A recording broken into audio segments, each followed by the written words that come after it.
Sabtu 16 Maret 2013, Anton Sihombing, anggota DPR Komisi Pertanian melakukan sidak terhadap puluhan kontainer yang tertahan di Pelabuhan Tanjung Priok, Jakarta. CV Sumber Alam Rezeki disebut sebagai importir puluhan kontainer berukuran 40 feet berisi bawang putih asal Cina. 40 kontainer tersebut seharusnya dikirim ke Medan sesuai segel karantina kontainer tersebut. Ini sangat aneh. Ini udah mafia besar-besaran. Dan inilah permainan selama ini. Masa barang intersuler dari Belawan ke Jakarta, segel karantinanya masih ada. Dan yang boleh membuka hanya pemilik barang dan karantina dari Medan. Karantina di sini nggak berani membuka. Berarti seolah-olah barang ini disimpan dulu, sesudah mahal disalurkan. Ya enggak? Ini penipuan. CV Sumber Alam Rezeki berlokasi di Jalan M. Basir, Pasar 2, Marelan, Kecamatan Medan Marelan, Sumatera Utara, memang mengimpor sejumlah produk hortikultura. Di antaranya bawang merah, bawang bombay, cabai bubuk, dan bawang putih. Jumlah tonase terbanyak adalah bawang putih dengan total 5.040 ton. Mereka mengimpor bawang putih sebagai bahan baku sejumlah produk rempah-rempah seperti terasi dengan merek andalan A1 dan 777, saus, dan sebagainya.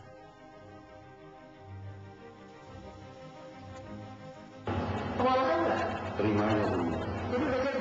Enggak, cuma barangnya. Pengejaran berupa apa? Berupa bawang aja, terasinya ada di sini. Cuma kok yang dikirim ke Jakarta kemarin tuh yang di Tanjung Priok tuh dari sini juga. Sebentar. Masa 2 tahun lalu. Berdasarkan data impor yang dimiliki Balai Karantina Medan, CV Sumber Alam Rezeki memang mengimpor sebanyak 5.000 ton lebih bawang putih asal Cina untuk dipasarkan di seluruh wilayah di Indonesia. Namun, izin yang dimiliki CV Sumber Alam Rezeki adalah importir produsen produk hortikultura. Artinya, pengimpor hanya boleh menggunakan produk hortikultura untuk kebutuhan industri sendiri dan tidak untuk diperjualbelikan. Izin tersebut dikeluarkan oleh Kementerian Perdagangan dan Kementerian Pertanian. Dari Medan, Sumatera Utara, Wanasari, TV One mengabarkan.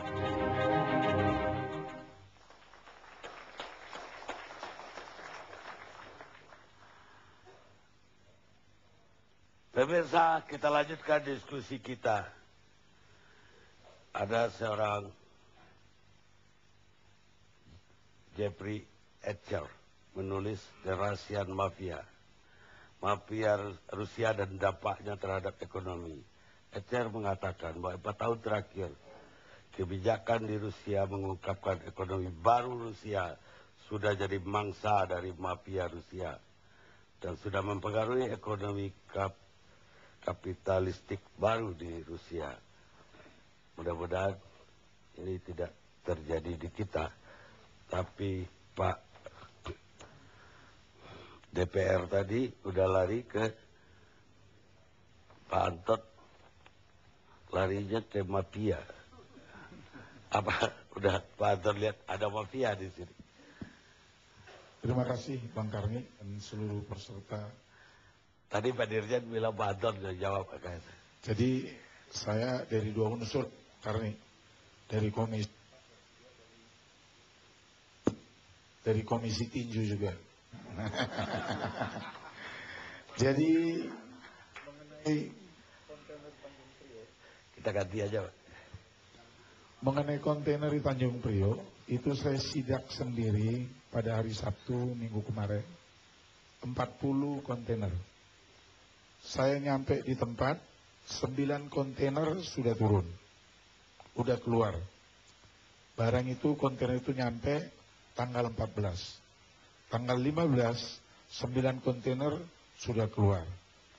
Terus kemarin kami dari Komisi 4 sidak resmi bahwa yang mempunyai barang semua menunjukkan dokumen-dokumennya yang mereka miliki. Jadi Sumber Alam Rezeki ini dia memiliki izin impor produsen. Pengertiannya barang bawang putih itu hanya bisa dipakai ke pabrik-pabrik tertentu. Bahan baku lah. Bahan baku. Jadi yang kita minta kemarin, ke pabrik mana saja Anda akan salurkan ini. Karena KT9-nya sudah ada kemarin. Jadi KT9 itu waktu berangkat dari Belawan, menurut penjelasan mereka, belum keluar KT9, barang itu berangkat dari Belawan, disegel dengan segel karantina. Tetapi sesudah barang itu nyampe di Belawan, KT9-nya sudah keluar. Jadi, bagaimana? KT9-nya sudah keluar. Dan itu menurut Bea Cukai dan menurut Kepala Badan Karantina kemarin mengadakan pendalaman. Kemarin kebenaran Pak Karni, kami Komisi 4 Panja Hortikultura rapat dengan Dirjen HP2, Dirjen Hortikultura, Dirjen Bea Cukai, Dirjen Perdagangan Luar Negeri, semua pihak-pihak yang terkait dalam import hortikultura. Itulah mengenai kontainer. Jadi saya tidak mengetahui 110, yang saya ketahui adalah 40. Kalau dikatakan tadi yang paling banyak stak itu kontainer adalah di Tanjung Perak. Itu ada 505 kontainer secara keseluruhan. Yang sudah keluar itu kemarin kalau nggak salah 232 kontainer. Kenapa masih bisa keluar? Udah terang itu salah untuk industrinya juga di Medan, nyasarnya ke Tanjung Priok. Lah di Surabaya lebih parah lagi. Saya dengar RIPH-nya juga belum keluar. RIPH itu keluar, yang sebenarnya keluar awal Januari, keluar itu tanggal 4 Maret. Dan yang harusnya Januari keluarnya Maret. Tanggal 4 Maret, dan SPI-nya itu keluar tanggal 8 Maret. Iya. Dari Departemen Perdagangan. Iya. Jadi secara bertahap. Oleh karena inilah barang itu menumpuk. Sebenarnya Bapak Haryoni kan baru pelaksana tugas yang baru. Iya. Makanya saya disayangkan tadi kalau Ibu Banun ada di sini, yang mana Ibu tersebut 1 tahun pelaksanaan. Makanya saya tadi juga tanya, ini Pak Haryono yang tanda tangan atau Ibu Banun? Tapi tadi belum terjawab. Menurut saya yang tanda tangan Ibu Banun, bukan Pak Haryono. Jadi dari 505 kontainer ini berangsur-angsur dikeluarkan, dan itu harus menandatangani perjanjian dengan Departemen Perdagangan, yaitu Dirjen Perdagangan Luar Negeri, bahwa harga bawang tersebut dijual dengan harga 15.000 per kilo. Itu sekarang kebijakan yang diambil pemerintah. Kemarin? Iya. Memang sangat ironis. Melawan peraturan, tapi untuk kepentingan menstabilkan harga untuk ke depan. Ya nggak apa-apa Pak, yang 110 kontainer udah jadi terjual. Kalau saya ada lagi Pak Karni, kenapa stak di Tanjung Perak? Sebenarnya pelabuhan Tanjung Perak itu nggak memadai menjadi masuknya import hortikultura. Karena 80% kontainer yang nyampe di Surabaya itu diangkat ke Jakarta dan ke Jawa Barat. Sehingga 20% itu hanya dari Surabaya ke daerah-daerah lainnya di Jawa Timur. Yang seogianya itu masih tetap harus dipertahankan di Jakarta. Bisa dibayangkan, kalau 80% dari kontainer itu harus ke Jakarta, biaya subsidi bahan bakar berapa, terus biaya operasi lainnya berapa, terus sarana lainnya di Tanjung Perak itu belum memadai, dan lain sebagainya. Bapak nggak ikutin, bagaimana bisa masih keluar setelah Bapak sidak ke Priok? Kemarin keputusan kita semua mendalami. Dirjen Bea Cukai juga mendalami. Ya. Nah, kalau didalami, kalau berarti nggak ada dapat kesalahan, ya barang itu keluar. Apalagi kalau mereka udah memiliki DO. Kalau udah memiliki DO, delivery order. Tapi Bapak tahu nggak bahwa itu untuk industri terasi di Medan?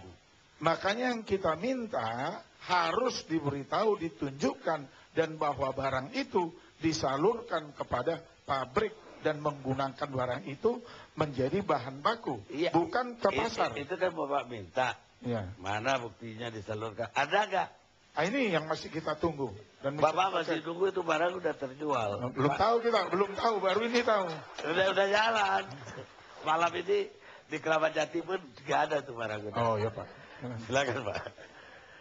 Dilanjutin ya tadi Pak. Ya. Yang di Surabaya itu siapa punya Pak? Terus saja Pak. Begini, yang perlu saya harus sampaikan bahwa jangan terlalu melihat negatif ya. Ini kan Negatif udah 80 iya, ribu bukan per kilo. begini. Terhadap peraturan, bukan itu. Terhadap peraturan yang akan dilaksanakan sama-sama. Ini harus dilihat ke depan, harus diperbaiki semuanya ini. Jadi kita juga senang kalau importir ini juga melakukan hal yang baik. Ya, artinya apa? Yang baik ya kita catat, yang tidak baik ya harus dicatat juga begitu ya. Nah, ini tadi kan terkait dengan yang Medan sudah beres ya, sudah beres. Yang di Surabaya itu yang kemarin dijelaskan itu sudah diselesaikan kemarin juga. Itu siapa Hari Senin. punya? Saya tidak apa satu persatu. Ini Itu memang ada tim yang turun. RIPH-nya ada nggak? Jadi pada saat masuk ya, itu memang semua belum Belum ada RIPH kan? belum pegang RPH. Ya. Iya, harusnya kan itu Harusnya harus pelanggaran. pegang. Harusnya harus Kenapa pegang. nggak disita, dilelang, harga murah? Nah, itu karena bukan ranah kita itu. Loh. Itu kan bukan ranah kita. apa kekuatannya RIPH kalau begitu? Kan RIPH itu digunakan untuk mengeluarkan SPI. Ya, Nah, kemudian SPI baru pelaksanaan impor. Iya. Nah, itulah urusan bea cukai dengan karantina. jadi kembali kepada importirnya. Harusnya normalnya begitu. RIPH turun, Bukan, SPI yang turun. di Surabaya itu kembali ke Iya, importir. kurang lebih seperti itu. Ya. Walaupun yang seperti yang di Priok dari Medan ke sini. Pak Haryono tahu nggak kayak apa pabrik terasinya itu? Nggak minimal dari orang-orang yang di sana, orang Ya, kalau itu memang untuk industri. Harusnya untuk industri, bukan untuk Bukan untuk ke pasar, kan? Bukan mestinya. Bapak tahu nggak pabriknya itu cuma gudang, Pak. Jadi hanya untuk menggudangkan bawang itu ada juga merica di dalamnya kami ketemu. Jadi nggak Akan ada. lihat ya. Anak buah saya lihat, Pak. Makanya saya tanya, anak buah Bapak ada laporan nggak? Baik, Pak. Bapak tadi mau nambahin? Kepotong tadi. Ya, yang sekarang kan ini bukan ranah saya Bantu. menambah tadi. Sebenarnya lebih ke Dirjen PPHP. Saya menambahkan sedikit ya. Yang terlupa tadi disampaikan kolega saya, bahwa IT itu ataupun IP itu setelah perusahaan dapat, mereka mengajukan permohonan untuk memperoleh RIPH ke Kementerian Pertanian. Nah, bagaimana membagi ya jumlah yang akan kita masukkan dengan jumlah IT itu? Nah, itu ada rumus, Pak. Ada rumus yang sudah disiapkan gitu ya. Nah, di situ ada ketentuan-ketentuan, misalnya harus punya cold storage. Itu ada berapa persen itu bobotnya. Jadi dibobot, Pak. Pengalamannya berapa persen dan seterusnya. Nanti jadi dengan pembagian itu seharusnya dengan pengetahuan bersama kita soal rumus itu, seharusnya pembagiannya mengikuti rumus yang ada itu. Nah, persoalan menjadi agak rumit ketika misalnya muncul IT-IT baru atau IP-IP baru. Sejumlah volume yang tadinya harus dibagi, misalnya taruhlah 70, sekarang harus dibagi 130. Maka ada kejadian di mana beberapa perusahaan yang mengeluh. Karena dia mengatakan, loh saya punya gudang sebesar ini, kok pemerintah hanya kasih hanya 30% dari kemampuan gudang saya gitu. Saya bisa merugi kalau sudah begini. Nah ini hal-hal yang mungkin perlu kita Kalau gali itu dan kita pelajari. masih hal yang tolerable ya Pak. Yang tidak tolerable itu kuota ditahan selama 3 bulan, tapi dikasih diam-diam sama sumber alam rezeki. Itu yang tidak tolerable. Kita rehat sejenak.